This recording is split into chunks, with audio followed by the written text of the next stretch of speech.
তো আজকে আমরা আমাদের ইলেকট্রিশিয়ান ল্যাবে আমাদের দেখব যে আমাদের ইলেকট্রিক্যালে কি কি ম্যাটেরিয়ালস এবং equipment and tools, power tools, hand tools কি কি দরকার হয়।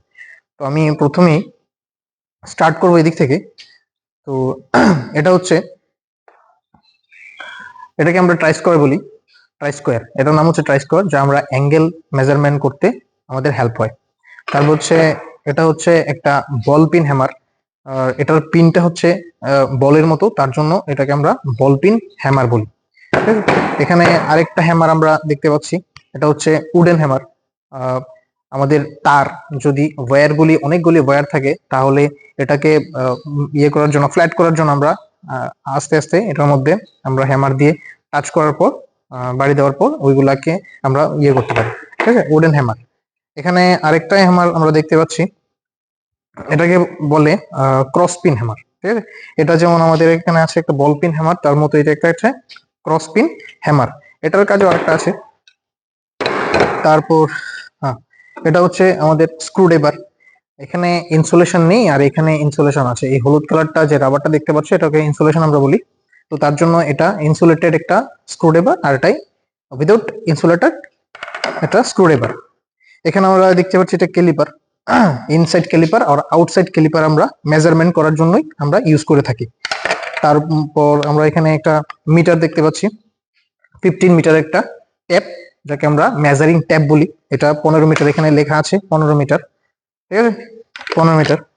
নেক্সট হচ্ছে আমাদের যে আইটেমটা, এটা হচ্ছে ওয়্যার কাটারও বলে থাকি আমরা, বা ওয়্যার স্ট্রিপারও বলে থাকি, যার সাহায্যে আমরা এভাবে, যদি আমরা এখানে একটা তার নিই, এভাবে তার নিয়ে আমরা এভাবে ধরে এটার মধ্যে এইভাবে যদি আমি প্রেস করি, তাহলে কি হয়, আমাদের ইনসুলেশনটা, এই তারের কন্ডাক্টর থেকে ইনসুলেশনটা বেরিয়ে আসে। ঠিক আছে, তার জন্য আমরা ব্যবহার করতে পারি আমাদের ওয়্যার স্ট্রিপার। তোরা নজদিক লাও, সামনে আনো। ঠিক আছে, নেক্সট হচ্ছে আমাদের পিনসার। আমরা যদি কাঠের মধ্যে বা কিছুর মধ্যে যদি আমাদের পিন আটকে থাকে, তাকে উঠানোর জন্য আমরা কি ব্যবহার করি, পিনসার ব্যবহার করতে পারি। ঠিক আছে, তারপর এটা হচ্ছে চিজেল, কাঠ কাটার জন্য, আমাদের বোর্ড মেক করার জন্য, বানানোর জন্য। যদি একটা আমরা বোর্ড বানাই, হ্যাঁ, ওয়ারিং এর জন্য যদি আমরা বোর্ড বানাতে চাই, তাহলে আমাদের এই প্লাস্টিকগুলি আছে, সেগুলিকে কাটার জন্য আমাদের কি ব্যবহার করতে হয়, চিজেল ব্যবহার করতে হয়। এটা ফ্ল্যাট চিজেল। নেক্সট হচ্ছে আমাদের ফাইল, এটাকে আমরা ফ্ল্যাট ফাইল বলতে পারি। ফাইলও 3-4 রকমের হয়ে থাকে। একটা হচ্ছে ফ্ল্যাট ফাইল, আরেকটা হচ্ছে রাউন্ড ফাইল, হাফ রাউন্ড। যেরকম এটা হাফ রাউন্ড, এটা ফ্ল্যাট ফাইল, আর এটা হচ্ছে হাফ রাউন্ড, কারণ এই দিকটা ফ্ল্যাট আর এদিকটা রাউন্ড, সো এটাকে আমরা বলতে পারি half round file. Half round file দিয়ে আমরা কি করি, যদি কোনো শার্প জায়গা থাকে, সেটাকে ফ্ল্যাট করার জন্য আমরা এটাকে শার্পনেসটাকে কমানোর জন্য আমরা ফাইলে ইউজ করতে পারি। তারপর নেক্সট আমরা দেখতে পাচ্ছি এখানে কম্বিনেশন প্লায়ার। কম্বিনেশন প্লায়ারের শুধু একটাই পারপাস থাকে না, অনেকগুলি কাজ আমরা করি। কম্বিনেশন প্লায়ার দিয়ে আমরা ওয়্যার কাট করতে পারি। ঠিক আছে, তারপরে নাট বোল্টকে আমরা টাইট করতে পারি। নেক্সট আমরা দেখতে পাচ্ছি এটা একটা নোজ প্লায়ার। নোজ প্লায়ারও 3-4 রকমের হচ্ছে। এখানে এটা একটা নোজ প্লায়ার, এটা ব্যান্ড নোজ। সামনের জায়গাটা আমরা একটু ব্যান্ড দেখতে পাচ্ছি, তার জন্য এটা কি, এটা নোজ প্লায়ার। এটাও একটা নোজ প্লায়ার।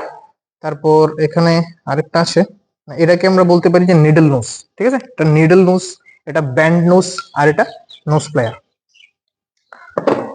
এটা হচ্ছে আমাদের ডায়াগোনাল কাটিং প্লায়ার, এটাকে আমরা তার ওয়্যার কিছু কাটতে পারি, এটাও আমাদের কাটার জন্য ইউজ করা হয়। সো এটার নাম হচ্ছে ডায়াগোনাল কাটিং প্লায়ার।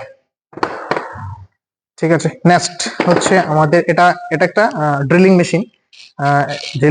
এটা হ্যান্ড টুলস এর মধ্যেই পড়ে, কারণ এটা ম্যানুয়ালি আমরা চালাই। ম্যানুয়ালি আমাদেরকে এভাবে ধরে, তারপরে যদি আমি এটা এভাবে ঘোরাই, তাহলে ড্রিল হয়। কাঠের মধ্যে আমরা করতে পারি, তার জন্য এটা হ্যান্ড টুলস এর মধ্যেই পড়ে, যেহেতু আমরা ম্যানুয়ালি এটা চালাই। আর নেক্সট হচ্ছে, এটার নাম হচ্ছে সোল্ডারিং আয়রন। আমরা এটা দিয়ে কি করি, আমাদের বিভিন্ন ধরনের যদি তার লাগাতে হয়, জোড়া লাগাতে হয়, ছোট ছোট পার্টস এর মধ্যে যদি তার জোড়া লাগাতে হয়, তাহলে এটাকে আমরা হিট করতে হয়। এই প্লাগ দিয়ে আমরা হিট করি এটাকে প্রথমে, তারপর সোল্ডারিং দিয়ে সোল্ডার করি। নেক্সট হচ্ছে একে বলে ব্রেডবোর্ড। ব্রেডবোর্ডের মতো আমরা বিভিন্ন ধরনের সার্কিট বানাতে পারি। আমরা এলইডি লাইট, ছোট ছোট এলইডি লাইট দিয়ে আমরা যখন বাচ্চাদেরকে শিখাই তখন এই ব্রেডবোর্ড দিয়ে আমরা সার্কিট ডায়াগ্রাম বানিয়ে বানিয়ে আমরা দেখাতে পারি যে কিভাবে সার্কিট গুলি বানাতে হয়। নেক্সট হচ্ছে এটা ছোট ট্রান্সফরমার, ঠিক আছে, এটা ট্রান্সফরমার, এটা হচ্ছে 2 এম্পিয়ারের একটা ট্রান্সফরমার। তারপর হচ্ছে এটা একটা মাল্টিমিটার। মাল্টিমিটার দিয়ে আমরা প্রথমে তো কারেন্ট মেজার করতে পারি, অ্যাম্পিয়ার মেজার করতে পারি, ভোল্টেজ মেজার করতে পারি, ভোল্ট হিসেবে ভোল্টেজ মেজার করতে পারি, রেজিস্ট্যান্স মেজার করতে পারি, ঠিক আছে। রেজিস্ট্যান্স কোনো একটা তারের, কোন একটা সার্কিটের voltage, resistance and current, ampere, volt and ohm আমরা মেজার করি, ঠিক আছে। তারপর এটা হচ্ছে একটা আমাদের ফ্যানের কয়েল। ফ্যানের কয়েলের মধ্যেও এখানে আমরা নেক্সট ক্লাস হবে তখন আমরা ফ্যানের কয়েলটা কিভাবে মেকিং করতে হয়, কিভাবে আমরা এটার ফাংশন কিভাবে আমরা নেক্সট ক্লাসে আলোচনা করব। বাট এখন আমরা জাস্ট আমাদের টুলস গুলি দেখি, ঠিক আছে। তারপর দেখো এখানে আছে আমাদের, এটা হচ্ছে মিটার, অ্যাম্পিয়ার মিটার। এটা অ্যামমিটার বলে একে। এখানে এ লেখা আছে আর এটার মধ্যে এভাবে ওয়েভের চিহ্ন আছে, তার মানে ওয়েভ হচ্ছে অল্টারনেটিভ কারেন্টের সিম্বল, যার কারণে এটা এটা হচ্ছে এখানে লেখা আছে এ, তারপর এর নিচে একটা ওয়েভের চিহ্ন আছে আর ওয়েভটা হচ্ছে অল্টারনেটিভ কারেন্টের সিম্বল। সো এটা একটা অ্যাম্পিয়ার মিটার। আর এটা কি ধরনের অ্যাম্পিয়ার মিটার? এটা হচ্ছে এসি কারেন্টের অ্যাম্পিয়ার মিটার, ঠিক আছে। সেম এটাও একটা এসি অ্যাম্পিয়ার মিটার, অ্যামমিটার। তারপর হচ্ছে হ্যাঁ, এটা হচ্ছে কিলো ওয়াটের একটা মিটার। এখানে একটা আমাদের ছোট্ট একটা মিটার আছে যা ভি লেখা আছে, মানে ভোল্ট মিটার। হ্যাঁ, আর এটার নিচে ওয়েবের সিম্বল আছে, তার মানে হচ্ছে এটা একটা ভোল্ট মিটার। আর এটা কোন ধরনের ভোল্ট মিটার? এটা এসি কারেন্টের ভোল্ট মিটার। সেম ভাবে আমি যদি লক্ষ্য করি এখানে এটা ভোল্ট মিটার আছে, এটা ভি লেখা আছে, তার মানে এটা একটা ভোল্ট মিটার। আর এর নিচে ওয়েভ করানো আছে, তার মানে এটা একটা এসি কারেন্টের ভোল্ট মিটার। যদি এটা সোজাসুজি দাগটা যদি সোজাসুজি থাকতো, এরকম এটার মতো যদি দাগটা যদি সোজা থাকতো, তার মানে হচ্ছে এটা একটা ডিসি অ্যামমিটার। এটা একটা ডিসি অ্যামমিটার। এ লেখা আছে, তার মানে কি অ্যামমিটার। আর যেহেতু এর নিচে ওয়েভ নেই, সোজা একটা দাগ, তার মানে এটা হচ্ছে একটা এসি কারেন্টের অ্যামমিটার। তারপর আমরা দেখতে পারি একে আমরা বলতে পারি আরসিসিবি। হ্যাঁ, এমসিবি না, এটা এটা এটা 3 পোলের RCCB, residual current circuit breaker. এটা তো আমরা সবাই চিনি, এটাকে আমরা বলি ফায়ার এক্সটিংগুইশার। একলা এ বি সি তিনও ক্লাসেরই আছে, এখানে লেখা আছে। এখানে আমরা দেখতে পারবো যে এ বি সি, হ্যাঁ, ড্রাই পাউডার। আমরা যেহেতু ইলেকট্রিশিয়ান, তো ইলেকট্রিশিয়ান ল্যাবের মধ্যে ড্রাই পাউডারটা আমরা সবসময় ইউজ করব। আর এ বি সি তিনও ক্লাসের ফায়ার এক্সটিংগুইশারের মধ্যে আমরা পাউডার পেয়ে থাকি। তারপর এটা একটা বাল্ব, এটা হচ্ছে টাংস্টান বাল্ব, ঠিক আছে। টাংস্টান বাল্ব, যার মধ্যে আমরা ফিলামেন্ট, আমরা সবাই জানি যে ফিলামেন্ট ওই রিং এর মতো ওয়েভটা করানো আছে, যেটা হচ্ছে একটা ফিলামেন্ট, ঠিক আছে। এরও বিভিন্ন ধরনের পার্টস আছে, যে দুইটা আমরা লম্বা লম্বা দেখতে পাচ্ছি, এগুলিকে বলা হয় লিড ওয়্যার বলা হয়। আর ভেতরে এটাকে আমরা বলি এক্সজস্ট পাইপ বলতে পারি, ঠিক আছে। নেক্সট হচ্ছে আমাদের ট্যাকোমিটার, এটাকে আমরা ট্যাকোমিটার বলি। ট্যাকোমিটার দিয়ে আমরা আমাদের আরপিএম আমরা চেক করতে পারি।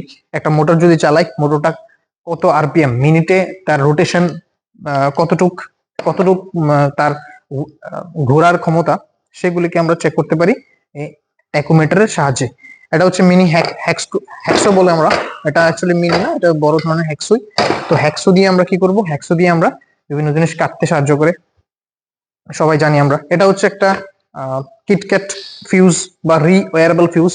যখন আমাদের বাড়িতে যখন ইয়ে হয়, পাওয়ার সাপ্লাই যখন ওভার হয়ে যায় বা ওভারলোড হয়ে যায়, তখন এই ওয়্যারটা আমাদের কেটে যায়, ঠিক আছে। এই ওয়্যারটা আমাদের কেটে যায় ওভারলোড হওয়ার কারণে। তো তারপর আমরা কি করি? এই ওয়্যারটাকে আমরা রিওয়্যার করতে পারি, মানে নতুন ভাবে আবার আরেকবার লাগাতে পারি। তার জন্য এটার নাম হয়েছে রিওয়্যারেবল ফিউজ। তারপর আমরা এখানে ব্যাটারি দেখতে পাচ্ছি আমাদের, এটা একটা 12 ভোল্টের ব্যাটারি, এটা ছোট ব্যাটারি, ঠিক আছে। তারপর আমরা এখানে দেখতে পাচ্ছি এটাকে বলে ক্যাপাসিটর, যা আমরা ফ্যানের মধ্যে লাগাই। আর এটা হচ্ছে আমাদের লাস্ট একটা আইটেম, এটা হচ্ছে ওয়েস্টার্ন ব্রিজ। এটা হচ্ছে আমাদের ওয়েস্টার্ন ব্রিজ, যার সাহায্যে আমরা রেজিস্ট্যান্সকে মাপতে পারি, রেজিস্ট্যান্স মেজার করতে পারি। এখানে লাগালে তারপর আমরা এখানে মেজার করে আমাদের ক্যালকুলেশন করে যদি আমরা পাঞ্চিং করি, তারপরে আমাদের রেজিস্ট্যান্সটা কতটুকু, কত ওহমের, যা আমরা মাপতে পারি সহজেই। ওকে, আজকের জন্য এতটুকুই। নেক্সট ক্লাসে আমরা কিভাবে, আমি তো বললামই কিভাবে আমাদের ফ্যানের কোয়েল আমরা কিভাবে সারাতে পারি, তার জন্য আমরা নেক্সট ক্লাসে দেখবো। আজকের জন্য এতটুকুই। Thank you.